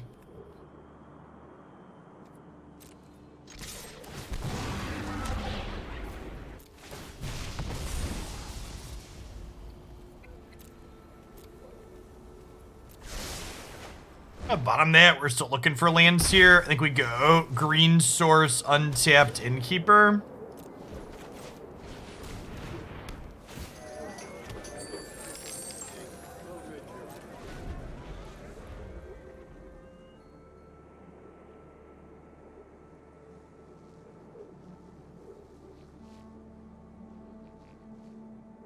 There was a little while during Phyrexia standard where Mental Misstep was standard legal but not legacy legal. I'm gonna chump block here. This probably isn't gaining me much more than 3 life over the next few turns anyways, and this stops them from drawing a card with Florian. So it has some value that way.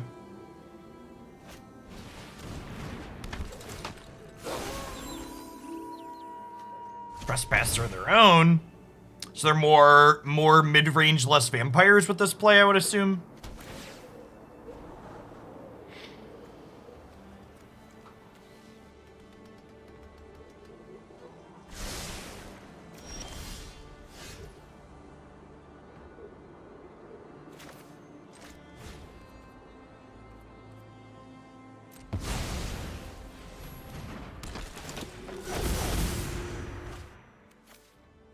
Nice. I think this is a treasure token angle.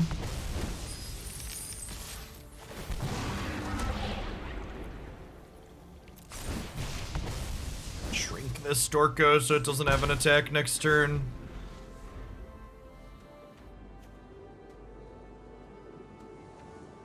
It's for the follow Tuvok. Welcome to the channel this afternoon.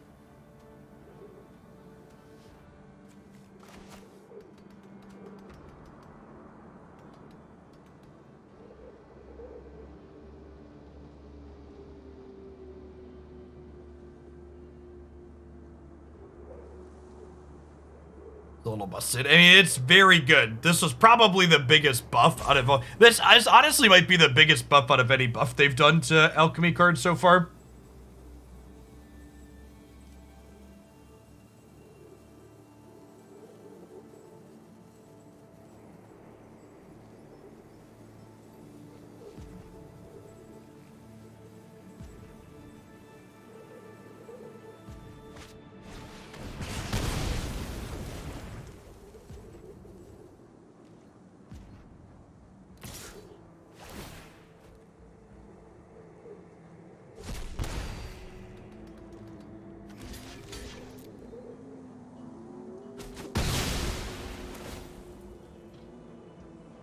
To draw a card here still because it drained me.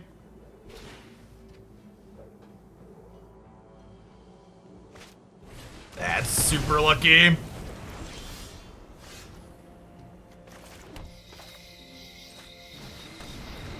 land here at least, so we get to do this.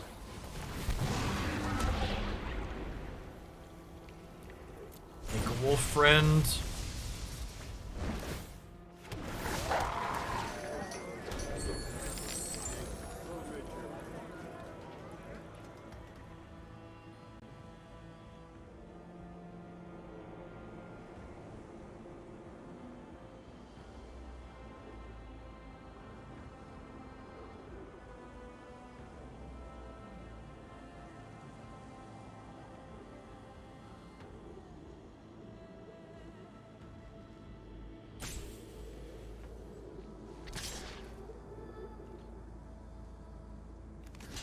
Just cashing an Innkeeper to keep them from drawing.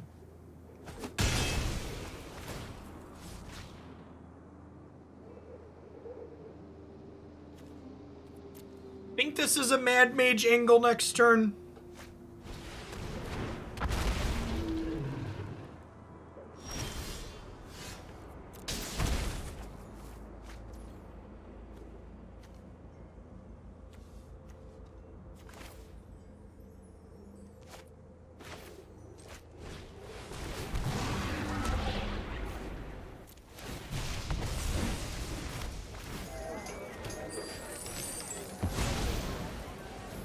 I think we play this out on green and scry.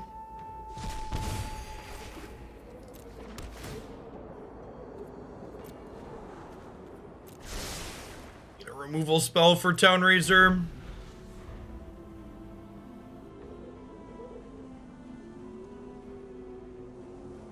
They attack with Flurry and I might double block. Although under the face of removal spell, it might be right to just quad block. Or they have to have 2 removals to blow me out. I might just attack with Town Razor, generate card advantage though. Yeah. Feels like this one's slipping away. We need a way to kill Town Razor like right now.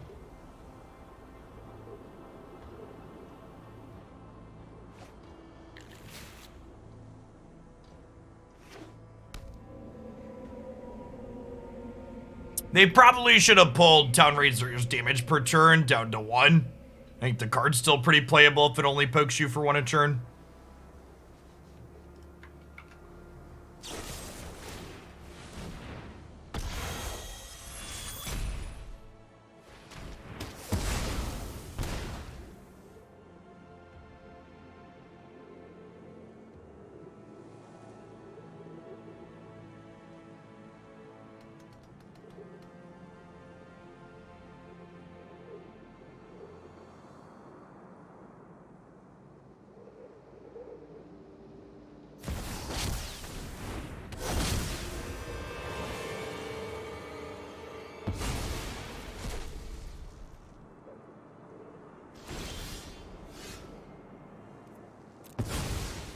Or like draw a 3-drop and feel bad.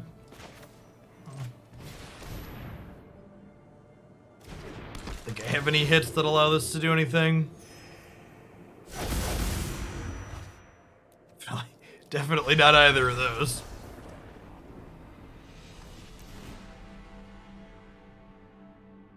So, Stance and Vanishing Verse are great.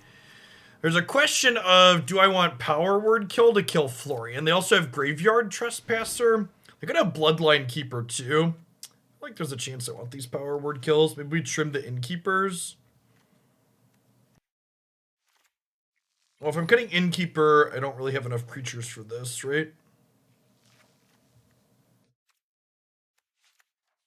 If one Innkeeper in, I don't think I want 3 Power Word Kills. I don't want too many of them getting stranded in my hand. We actually have a lot of removal that can kill Townraiser. We've got Vanishing Verses and Stance and the Venture card.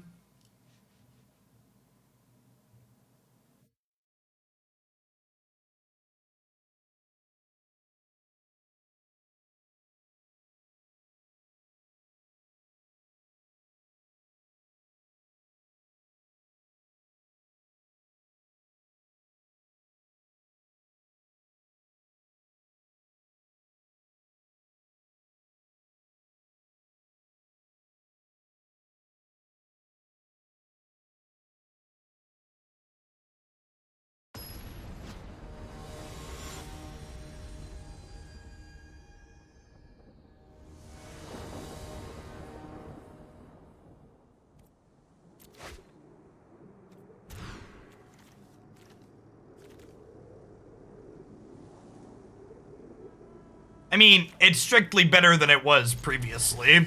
I think more important than the specific buffs this deck got, Dr. Jezin, is the fact that, the blue control decks that were kind of mediocre matchups for it got taken down a peg, was a big deal. The Meat Hook Massacre decks are still pretty good, though, and I think those are pretty challenging matchups still.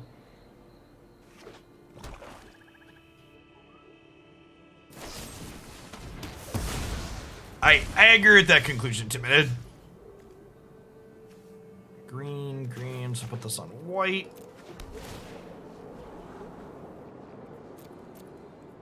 Yeah, I'm gonna keep that. Just want to be able to kill whatever they play. Hopefully they play a 3-drop, we can Power Word Kill it, and then we'll get to untap an Ellywick. Or they'll do nothing and we'll untap an Ellywick. I think against a controlling deck here like theirs, I'm going to down-tick her to start, so that way if they have a way to kill her, I get to get some card advantage. Yeah.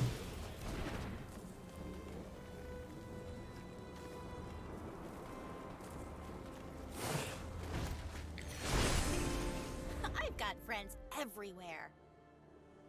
I mean, Ranger's class is a generically good card, so sure. The thing you have to understand about Inquisitor's Captain is our deck's power level is very different when we don't have a sustained source of venturing into the dungeon. So the reason why we are playing Inquisitor Captain is because Inquisitor Captain provides that. It gives us a sustained way to be venturing into the dungeon every single turn. A suggestion that someone else had made that I really kind of like for Townraiser Tyrant is I think instead of this being an upkeep trigger, it should be a this land deals 2 damage to you when you tap it trigger. I think would probably be better. Like here, right? Or basically just fucking dead, right? I just can't. Like I can't sacrifice my lands, but I also like can't afford to take 4 damage a turn.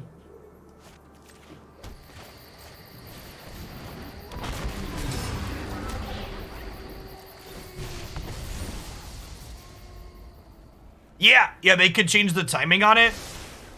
That would be an okay change too. I don't have double black, so I'm gonna make a treasure token so I can double spell next turn.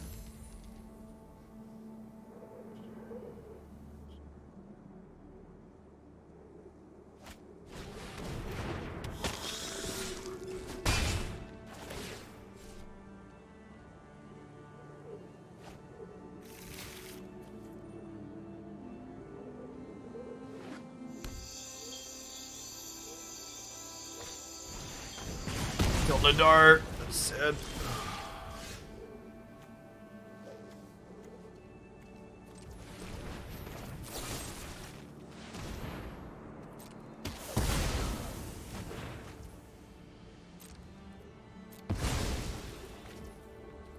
I think I'm sacrificing this too. Let's take the hit.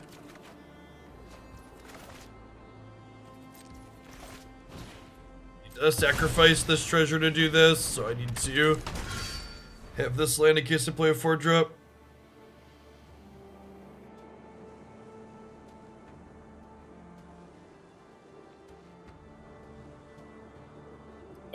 If you were the person, we played against a few other Venture decks. If you were the person playing the A-Ellywick, I think my only comment on your deck was I don't think A-Ellywick is very good.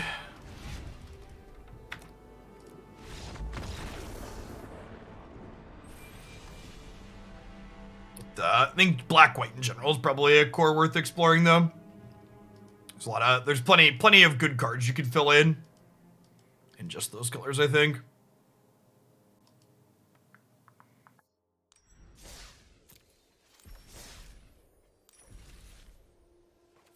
For the follow, Zach.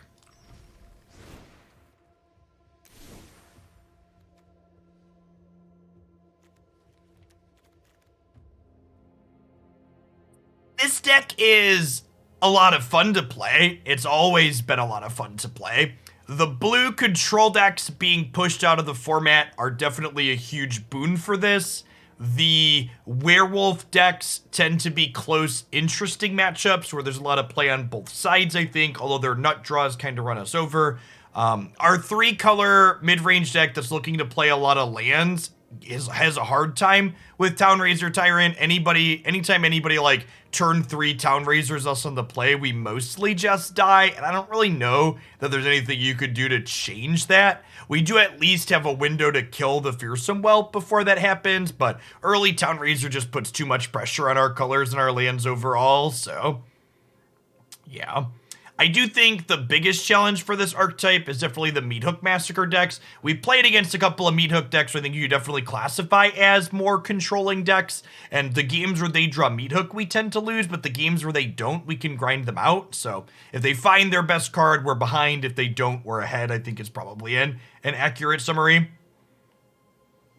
To be fair to the critique of the Townraiser, like, most of the games we played against Townraiser, like, our opponent had it, like, turn 3 on the play, or we stumbled, and, like, Townraiser's Townraiser Tyrant is a card that takes the variance that's inherent to Magic in its resource system and kind of cranks it up to a 12, because it punishes people who are stumbling in a way that feels really terrible, which is unfortunate.